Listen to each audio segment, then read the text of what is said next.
And all right. Well, welcome everyone to the People Strategy Forum podcast. So we're a show that guides leaders to elevate the workforce, and we believe that people are at the heart of successful organizations. So team members' well-being, their rewards, career development, it's all essential to ensuring that you have a happy and healthy, highly productive workforce. So this show discusses the practical and effective leadership strategies for top executives, senior professionals, and talent managers to employ in that regard. And so we do have on our show today, we broadcast this on the Zoom platform, and then of course we also turn this into podcast on the People Strategy Forum podcast, which you can see on Apple or your podcast place of your choice. So find us there and subscribe. We are also sponsored by the TMA, which is a platform that helps improve communication with your employees, and so you can provide assessments that to your employees that it tells them a little bit about their passions and their talents and things that help spark relationships and a good communication with them. So as you can see, we just have one of our hosts join us, Sumit Singla. And so Sumit comes from a wealth of experience. I mean, he has experience as a consultant at Accenture and Aon and so forth. And he helps companies ramp up and install important infrastructure to have effective people strategy. And he is the culture expert. So welcome, Sumit. And then also we have Shar Miller. Shar Miller is what I call our serial entrepreneur. She has a lot of different businesses in place. She is also the CHRO at I'm messing it up, Shar. So you have Mountain Sea Health Advocacy, which is your consulting practice, and then you have Rocky Mountain Health Advocates as you're the CHRO. Right? Yeah, I'm kind of a jack of all trades, but also a former HR executive for only 10 years. Just kidding. Lots of experience for sure. No, Yes. about 27 years of HR talent management experience. Thank you. Mm-hmm. All right. Well, it's a pleasure to introduce to you our guest expert on the People Strategy Forum. With a distinguished career of spanning over 15 years, our speaker has honed the art of fostering exceptional employee experiences that lead organizations to success. So in the realm of people and culture leadership, he stands as a true inspiration in crafting HR strategies that seamlessly align to the broader business goal. And so his dedication in nurturing holistic employee growth has left a mark on professionals and their journeys across across his coaching career. So I'm really glad to see him help these individuals overall. Notably, he's recognized as a top 100 diversity, equity, and inclusion leader, and his passion for promoting inclusive workplaces echoes through his actions and insights. So let's welcome Patrick Sutton. And so Patrick, thank you for being with us today. Of course. Thanks, Sam. I'm glad to be here. This is my wheelhouse. I love talking about things to help people and employee experiences. That's my jam. Well, what I would really love to dive into first here is just how did you get to where you are today? I mean, what really drove this passion to helping leaders and develop these workplaces that really make a difference?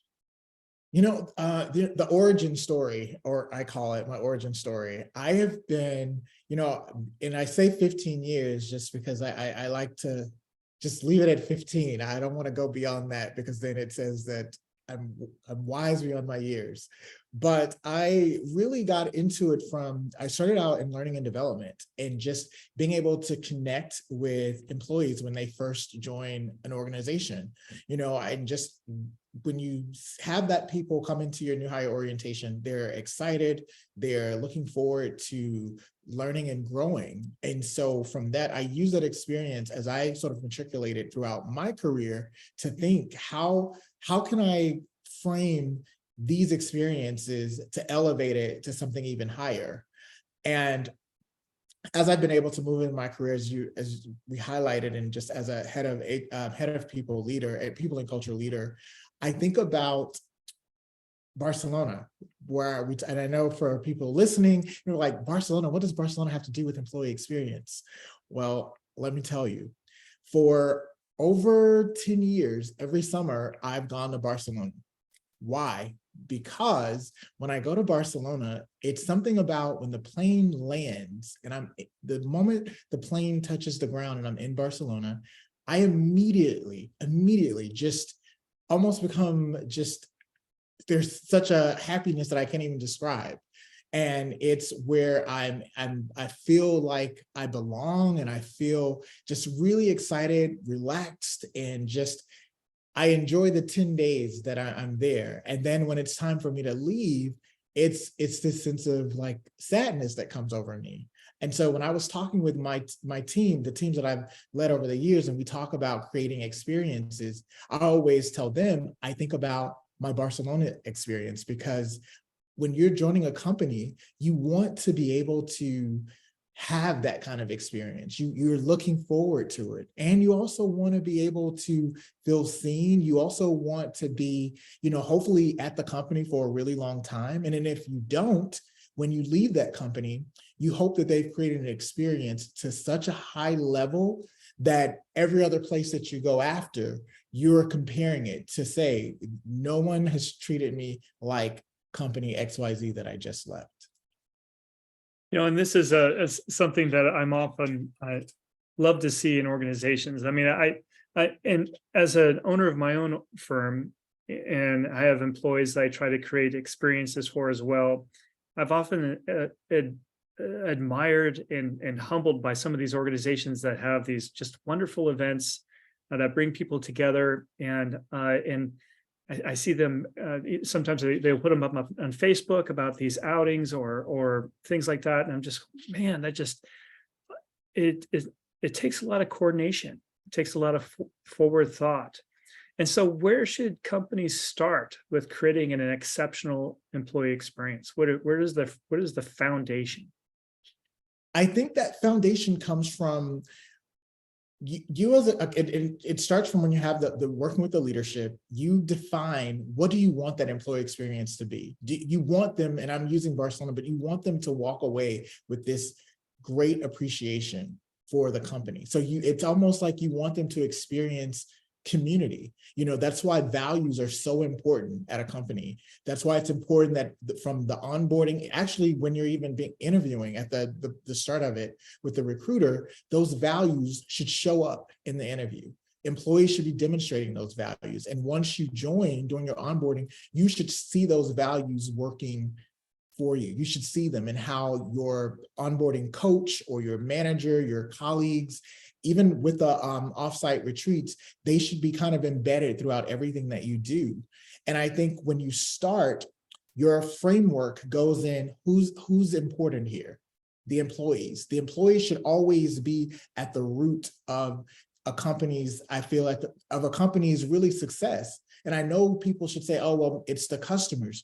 Well, I'm a little bit of radical where I think your employees to a degree are your customers, because if satisfied employees will help be productive and thrive, and then your customers are going to only multiply, and you're going to find yourself sort of as a really thriving company. So having a framework of, we have our values, how do we activate those values? We want to be inclusive. We want to be able to tap into the different dynamics in which we bring into our organization. And that could come from having a flexible work experience arrangements, having employee resource groups for different diverse backgrounds. And that could come from just providing training and workshops for people to really understand how their impact have on the organization. So I think that framework really starts with your people and aligning with your values and building upon there. And audience and everyone, I talk with my hands. So I'm going to try not to do it as much, but I do. So I'm giving you the context now so you'll know what's happening. I'm not conducting an orchestra, but I talk with That it looks great, Patrick. I mean, I think that's the important thing. Even our listeners on the podcast can see you waving your hands right now, and that's keeping everybody engaged. Sometimes these communication with the body is another way of really engaging our audience, right? And that can be done internally as well. So, but one thing that I want to bring that up that you mentioned is that I mean, creating these environments and so forth. Well, I guess I go back to the well, I'm just creating that experience for our people. So I remember a couple years ago, I was having a conversation with one of the total rewards leaders at the Walt Disney Company, and they were having a bit of a problem at that time, and he was saying that, he goes, I realized, the leader was talking to me, saying, I realized that, our people are our customers. They all consume our products. They watch the Disney movies. They'll buy our products. And what became most important to us is that making sure that we were authentic to our people first, because if they weren't experiencing the Disney experience internally, then they're going to think that we're a fraud externally. And so they definitely put people first in that scenario there. Now, Sumit, I would love to hear your thoughts on this.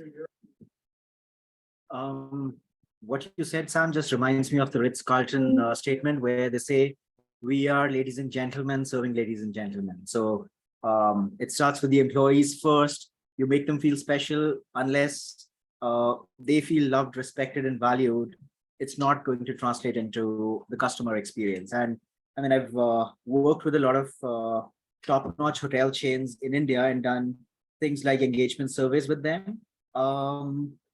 Unless their engagement scores are in the mid-90s, which is pretty much ridiculously high for any other industry, they're dissatisfied. So if it's like 92, the CHRO would almost be in tears and saying, we've lost it this time and we really, really need to do better. So I think it's a great industry to learn from, and it kind of sets the tone for treating your employees right. Although, unfortunately, we also hear a lot of horror stories from the same industry in terms of treating employees poorly at times. But I think the best know how to differentiate, and the best know how to stay ahead of the curve. So one thing I would like to just ask you, Patrick, I mean, one of the fundamentals of creating an exceptional employee experience, I think, starts with just basic communication, right? I mean, I think that there's a lot of times when leaders are going through difficult times, either the company's under stress due to the economy, or something that's going on that we're looking forward to that maybe is not going right, and there's a kind of a sense of silence that some leaders come with, that happens. They're afraid to talk because they don't know, they're uncertain. What is your experience there in coaching leaders to go through tough times? I think it's one of those things, and it's one thing you really tackle the communication, and also part of the values, the people first. And I've worked with several leaders across the board, and especially we know over the past couple of years, there's been a lot of uneasiness around the tech industry specifically. And having come from an organization where you had to do some reduction in workforces, cutting your workforce by 10 or 15%, if not more, I think you have to be authentic as that leader and have that, I always say you should lead with empathy, and you should also be transparent. Let people know, like, these are some tough times. And as I've worked with some founders, especially when we did have to go through some rough patches last year at the company I was working for, we had to do we did a layoff, and it was in the summer, like in June, that's kind of like I always feel like that's like the worst month. And although I love June, because my birthday's in June, but it's a bad month because it's the summer and you're thinking about planning family trips and all this thing. And now you got to look for a job, and that can really be a lot on, the individual and their family. So I remember talking to our CEO saying, hey, I think when we have our town hall and we know that this is happening, and after we do that reduction, I think this is the point where you have to really be transparent, because being transparent will give you that trust. And keeping employees' trust, that's such a valuable thing, and you never want to lose it. And so during the Q&A, I remember he came on and he was very honest. He let everyone know, yes, we had, and he was like, it was a really difficult decision that had to be made. It's probably one of the things about being a leader and leadership and being a founder of a company that gives you the sleepless nights. And he said, but I will tell you that hopefully we will get through it. We'll get through it together. I'm going to make time for every single one of you that's here to we can talk after this. And what I loved about that is that he not only was very transparent and honest with everyone, but he actually met with every single employee to have like those coffee chats to talk and for them to express how they were feeling. And I think that, to me, that showed so much leadership. And I think that was, and I remember telling him, I says, this is what leadership is, and this is how you keep that trust. So as we have to navigate through some really tough times, people will be, they'll ride with you, they'll trust you, and they feel like when things get even tougher, they know that you'll be upfront with them. And it really changed the landscape of how we had our all hands going forward, because he would make sure to provide space for people to ask any additional questions about how the company was changing and so forth. Right. So one thing that I would just want to add to that in just 1 second, Sharp, because I know you want to say something. Oh. But the one thing that I told, well, when I was dating, so when a long time ago, before I was married, when I was dating, I used to, one of my rules is that the person I was dating, I was really watched how they treated other people. And that was a guide to whether I wanted to go on the next date, So, and I think that's there's a bit of a wisdom there that we can use in our leaders as well. So if we're an employee and we see our leaders not standing up, or those people that are departing the organization, and if they're not treated with that compassion, dignity, and respect, as Shar often says, that tells us something, right? And I've had a lot of conversations with leaders that had to make the tough call of letting people go this year. And what a lot of them did was they went the extra mile. Even though that people were leaving their organization, they focused on those leavers and trying to find other opportunities for them. Showing that they're going beyond just saying goodbye. And that really stood well with the current employees in fostering that trust and so forth. So what are your thoughts there? Well, I will say that's something that we actually did. For me, my team encompassed the recruiters as well. And so our recruiters, when we did exit, offboard those employees impacted, we did job interviewing, we did job resume review with everyone. It was an option if they wanted to do it. We also, we had a list of other VCs, and we were like, we can send your resume to these VCs to see if they have any opportunities as well. And a point that I made, because again, I am a natural people person, the people that we exited, I also was like, let's stay in touch on LinkedIn. Let me help you. I consider myself, I'm pretty good at interviewing myself. So it's like, we can do some role playing interviewing, and I can share some tips with you. I can also help you with build out your LinkedIn, make your presence more known, and anything I can do to help, if it's writing a recommendation for you, any of that was key. And literally, we had 100, every single employee that we exited in that month in June, all agreed for the resume review, the interview prep, and for us to submit their information to our VCs, our venture capitalists that we had access to. And I was very happy to know that several of them landed other positions in a couple of weeks because of that, and some other high-level referrals that came from our CEO, which again, really solidified, like you said too, I don't want to say that the late Maya Angelou said this, but I've heard this said a number of times, but when people show you who they are, believe them. So this is for leaders. If you show that you don't care about people the first time, more than likely that's how they're going to be, and you know that you're not at the right place. So. Well, that's excellent, Patrick. I love your attitude, your approach, and yeah, you're speaking my language, so that's awesome. Yes, I've had to hire 1,000 people. I've had a layoff, almost 1,000 people. One day I had to lay off 80 people in one day. What I think employers need to understand is that the layoff process happens throughout the entire employment cycle. So I know that sounds crazy to say, okay, I'm going to hire you today, but let's just talk about someday your job will change, someday your job will move. And I believe that starts at the hiring process. So it was a bit frustrating in more of a traditional organization that they wanted to wait to the very day of the layoff. But all of a sudden, the morning of the layoff, everyone's going, why is my email not working right now? And 80 people saying that. Also, when you had a big percentage of your managers knowing it was coming and then they were sending out emails, the communication process is vital.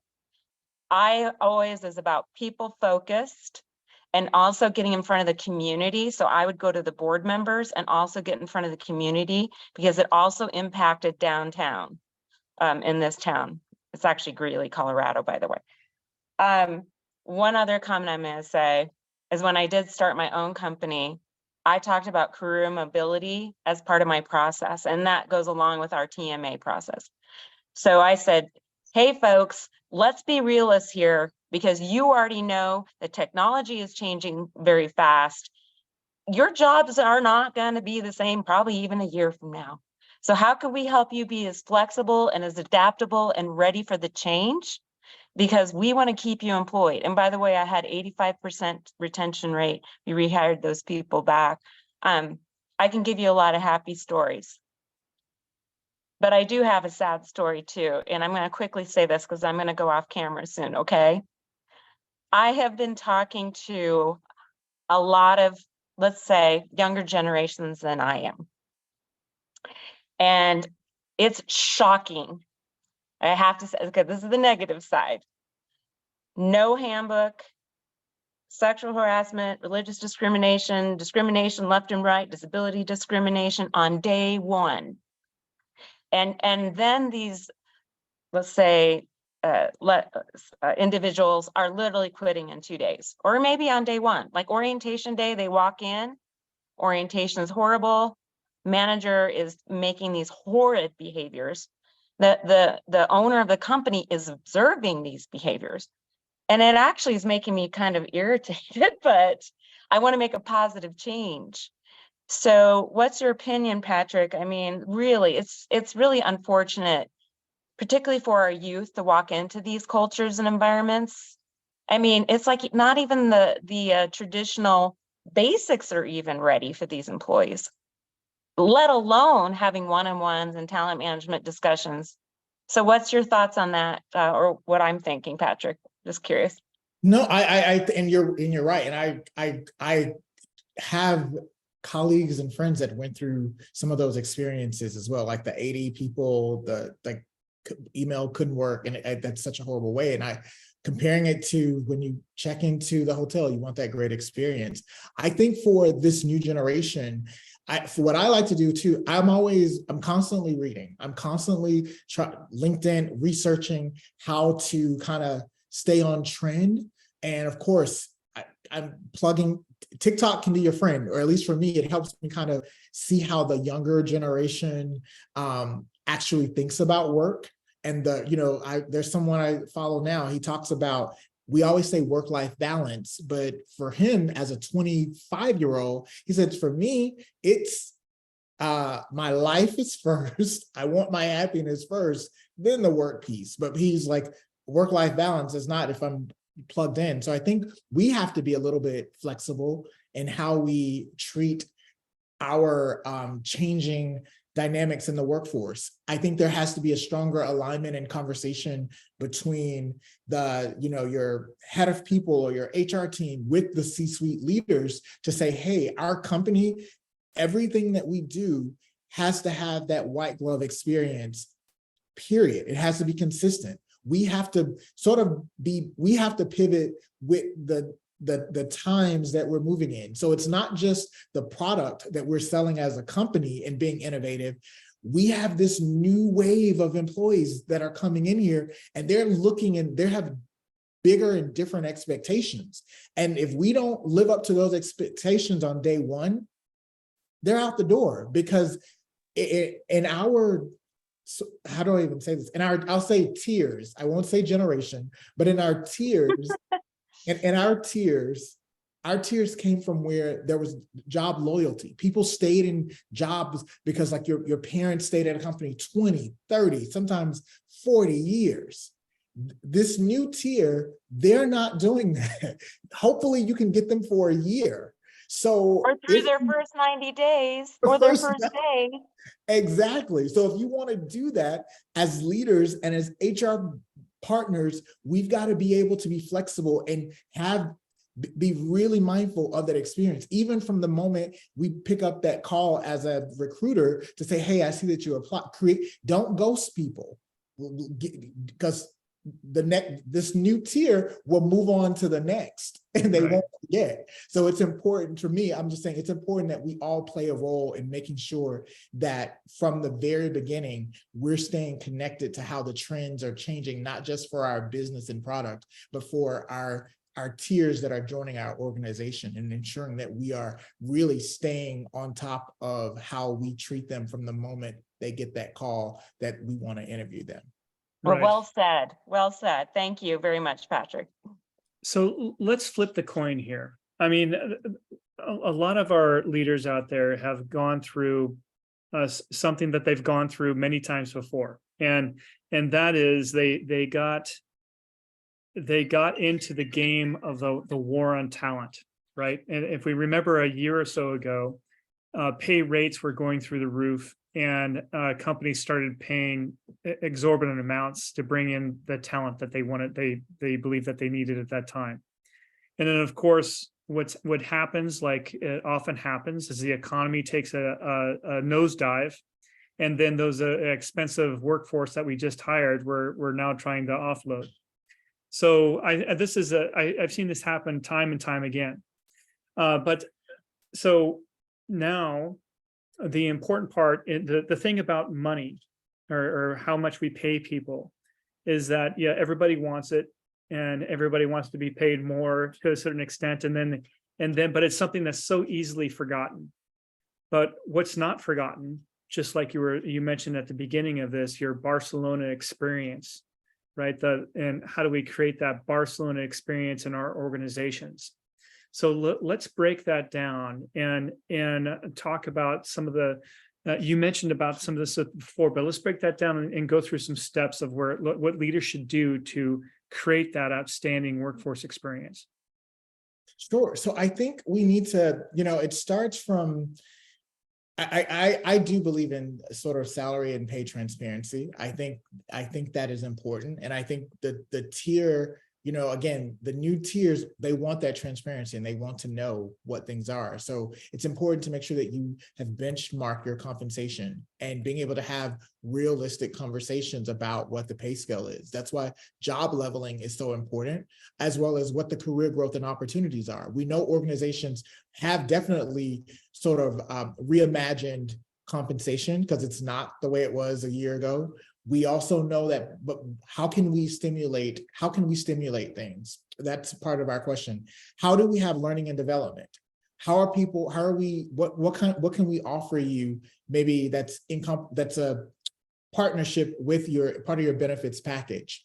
I think something too that's important to look at your employee resource group. Do we have one? That's another conversation and a tier that you should have in your company. Now, if you're like a lot of the startups that I've worked with, they haven't framed that out yet. But if you are in a medium size or even a smaller size at 100 or more employees, that should be something top of mind. You should also be using that in your conversation as part of your recruiting. Your TA package has to make sense. It has to align with the overall health of the organization. I think your other step is making sure that. Oh, hold on just 1 second there, Patrick. I mean, let's dig in a little bit to the employee resource group. So for our audience out there, could you do a little bit of an explanation of what they are and how they can enhance the employee experience?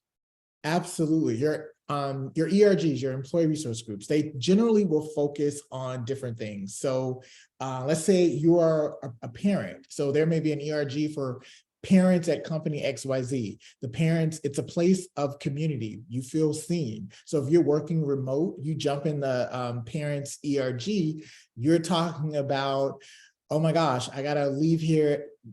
I gotta make sure Sam doesn't give me a 2 o'clock meeting because I got to leave at 1:45 to make sure that I'm in the school pickup line, because the pickup line is like just insane. It's building community. It's a place where you can go and talk about. If you are a part of the LGBTQ plus community or an ally, there's a space for you. You feel seen. You can talk. You can bring on maybe a guest speaker to kind of talk to the overall organization if there's, during Pride Month. If you are a Black or brown person and you have that type of diversity, and you want to be able to have that space, you want to be able to put on the Black History Month program, you now have your community there. These employee resource groups are sort of that additional community and outlet for you at work that gives you that support that sometimes you may not get even within your own sort of in your peer group at work. You can just dive into your ERG. I think ERGs they're not underrated, but I don't feel like they get the full appreciation that they deserve, because a strong employee resource group really can help retain employees. And, I know there's controversy on should you pay your ERG leaders. I think in a way you should. I almost feel like there should be a role created just for someone to build and support ERGs, because it is almost like a full-time job, because you're ensuring that the different culture holidays are celebrated, that anything that's impacting, let's even salary transparency for women or women in leadership ERGs, it's able to bring in different platforms and groups for speakers. So that to me is a framework that's essential. That should be like step number 3 in your build out for your employee experience. One, ask myself as a company, do I have ERGs? If I don't, we want to make sure that the plan is to build it in your strategy. And what does that support look like? Will we be able to provide some kind of budget for experiences or benefits or something like that? But let's look at that. What are your thoughts, Sumit? So I was thinking of it from a different angle as well. And I mean, the ERGs, I think, are very impactful and a great resource. Do you think, Patrick, they also put a lot of power in the hands of the employees themselves, where people don't really have to wait for leaders to take charge and create an experience, and all the organization or all the leadership has to do is create a climate where whichever group you find yourself associating with, you should be free to start an ERG without really sounding like a revolutionary and without sounding like you're trying to create anarchy across the organization. And you can thereby control the employee experience for yourself. So what do you think of that? No, I agree. And but I think too, what's important is the leadership they have to also be aligned. And of course, it starts at the top so that if we want to create an ERG, it's not, oh my gosh, where you're questioning, like you said, can I do it? But it's celebrated. It should be a part of even in the interview process on the questions, that person should say, we have ERGs, or we're looking for people to bring their full authentic selves to the company. And what that looks like, it could be you starting a group, a focus group, a monthly fireside chat group. It should be open to allow the creativity and expression to celebrate who you are. So I'm 100% intimate. Great. And there's also an interesting question I'd like to pose from the chat, where we've got one of our listeners asking, how exactly do you standardize the employee experience? Or is it something that can be standardized considering we've got different industries, different companies? Is there a set formula or let's say 2, 3, 4 steps you can take to make sure you're crafting the right kind of experience for your people? I would say, yeah, there is, and I think that standardized part, it starts across the field because usually every organization, they have values. A company has either values or the mission statement. They're going to have one or both, or you may, as an HR leader, you may be developing or designing what those values are going to be. So that to me is your framework. And you talk, how do these values resonate with you? Last year, we did an exercise where we were looking at our values, and we did like a focus group with some employees to talk about our different values. How did those values resonate with them? Did they show up? Do these values show up in the work that we do every day? If not, we need to take a look at it. And I think regardless of what industry you're in, that foundation for you is, let's build off these values. How do these values represent and show themselves in our respective industry? And that tells the story for how we will go from an employee experience. And if trust is one of the values or part of the mission statement, then that trust is your keystone for how you will move forward in the employee experience, from how you recruit with people, telling them you're going to call them on this day and you actually do it. You don't ghost them, from being very upfront about the salary, compensation, time off, any of that, and you move from there. So it really, for everyone that's listening and that's a part of this, it starts at your company's values and their mission statement, and you just build from that. And that is sort of universal to how you want that framework to look like. Yeah, so that all makes sense, but I do think that we're in a very difficult time when we're thinking about DEI across the companies.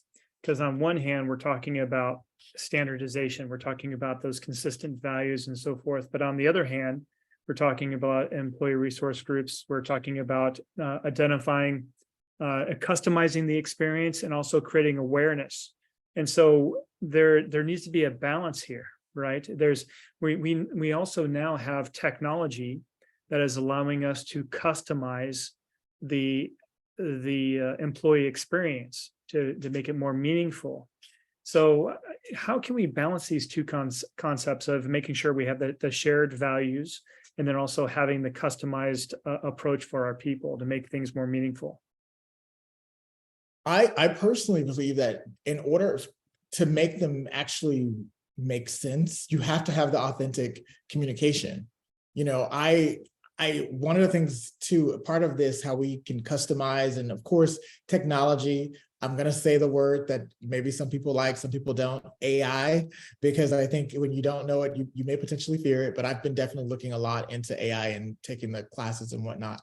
But I think you take the suggestions, you can take the customizable template, but it may not be a one size fits all. So it may be like, this is a framework that we've designed, but let's ask the people. Let's talk about it. Does this align with you? Are you seen in this? And DEI or DEIB, it too has evolved in a way that I will say is somewhat disappointing, because as we all read too, a lot of DEI positions kind of took a hard hit as well, along with the tech industry and with all the changes that have taken place over the past year or two. So I think what we have to do is we have to ask ourselves, we're designing this program or this experience for employees, but we need to be conscious of the fact that, one, everyone has different lived experiences, and it has to be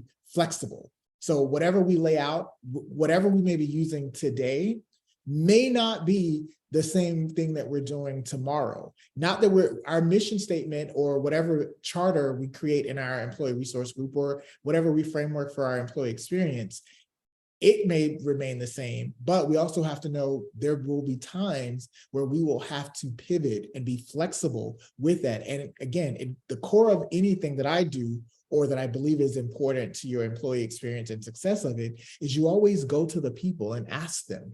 That's why it's either continuous surveys or you have those fireside chats or those monthly focus groups. You check in, just like how you mentioned in your relationships, you said you would see how they would treat other people. I'm married today, but my partner and I, we check in with each other. And I think that's what you have to do. And same thing at work, you have to check in with your employees to be like, we're checking in. Does this feel right? Does this program align with you? What things can we change? How can we support? How can we partner? What is it that you need? And I think that's part of what the people team, hopefully at your respective company, does to help you to grow out your particular program to shape your employee experience. I love what you just said there, Patrick. I mean, checking in, because so many times as leaders, we can get so caught up in the current pressure of the day, right? The making the goal, meeting expectations, that we take our people for granted and we forget about just the importance of checking in and ensuring that we're on track with one another, because we all have our biases and our blinders, right? And it's helpful to have those people that have that open communication. And those that can inform us, our advisors, our HR business partners, those chairs of those employee resource groups, to ensure that hey, are you aware that this is happening? So, things like that to keep us well informed. So once again, open communication and making sure that we're listening to our people is critical. Right. So, I know that one of the big things, and we've kind of brushed along this as well, but what kind of guidance would you give a brand new leader walking into an organization and ensuring that they're creating the right environment for an exceptional experience? So what are the thoughts that you have there? If you're brand new to an organization, what are the steps that you should be taking to ensure that it takes place? One of the things, and I can, from experience working with a startup group now, they're building out their company, and the leader that I'm working with, I specifically told him, I said, as you're growing your team, the most important thing that you can do as that leader is to not only lead with empathy, but lead by example. And that leading by example isn't just, this is the business for today, or this is what you're a human being, and other human beings want to connect with other human beings. So be authentic in your approach. Don't have an approach that and sometimes working with leaders too, it's all about delivery. How are you approachable?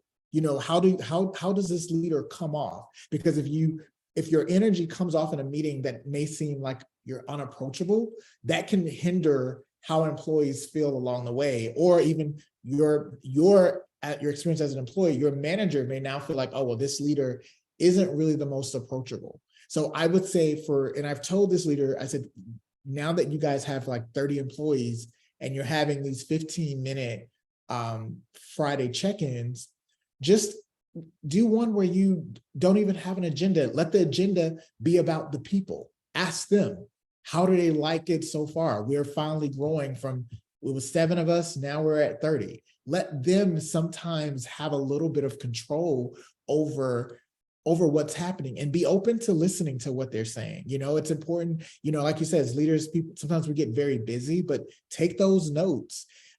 Say that, hey, if there's a question that someone asks as a leader, if you don't know, it's okay to say, I don't know. But, we're here, and I want to listen. What you say, it does matter, and I'm going to take note of it, or get someone else to take note of it, and we're going to find out, and we're going to revisit it. And I think that to me goes back to the core of what Shar and I even talked about, that trust. It builds that trust. And I think that's the biggest thing that new leaders or a leader coming into an organization should set for themselves to help solidify how employees will respond to them going forward. Great stuff. Thank you so much, Patrick. So we are coming up towards the top of the hour, and I do want to encourage our listeners out there to ask questions for Patrick. If you have any questions, to definitely bring them in.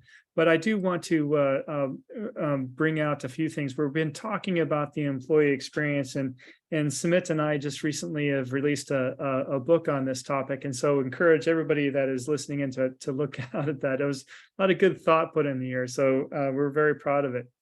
Also, I want to inform everybody of our next week's speaker. We're going to have Justin Peters talk about where are young job seekers and what are they looking for in their role. I had a really interesting conversation with Justin about what the new generation is looking for in their career, and how it's stemmed from this quiet quitting movement. What really sparked that, and what is that all about? So it's really interesting to hear Justin's perspective on that, and so I'm looking forward to that conversation. So Patrick, on this, Mara, if you had asked Justin a question for next week, what would that be?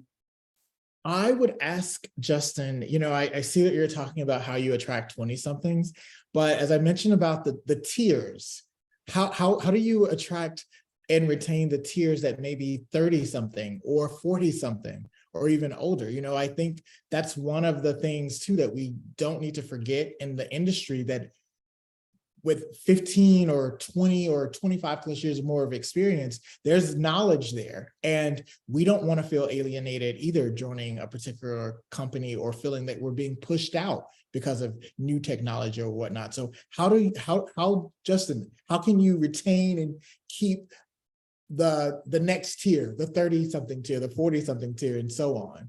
No kidding. Yeah, no kidding. I mean, I talked to a lot of people about the demographic problem that we're facing here in the near future. We've all heard about China and Europe and so forth, where they're having a problem with demographics and having enough workers to maintain the supply chain. So in the US, we're going to need every available worker that we can, and we need to make sure that we have reward packages and programs that talk about everyone as a workforce. We need every person out there to be contributing. And so what do we need to be thinking about right now as leaders? In my opinion, we need to think about how we're going to reshore and how we're going to retrain and upskill our people to ensure that they have the necessary skill set. Because I got to tell you one thing, I mean, with the advancements in technology that are coming out, such as, Patrick, you mentioned earlier, artificial intelligence, these are new technologies that it's important for everybody to understand how to use and how to use responsibly. And training our people is quite critical today. What do you think, Patrick? I mean, is there, in this conversation of creating the exceptional workforce, is there anything that you think that our listeners need to walk away with today as key points? I think the biggest key point is, and I think we've talked, it's the fact that you are listening to this, that you are attending this web meeting, or that you're going to listen to the podcast. It's be open to listening. It's listen and being able to, I said, leading with empathy and having authentic conversations, being transparent. Communication is essential.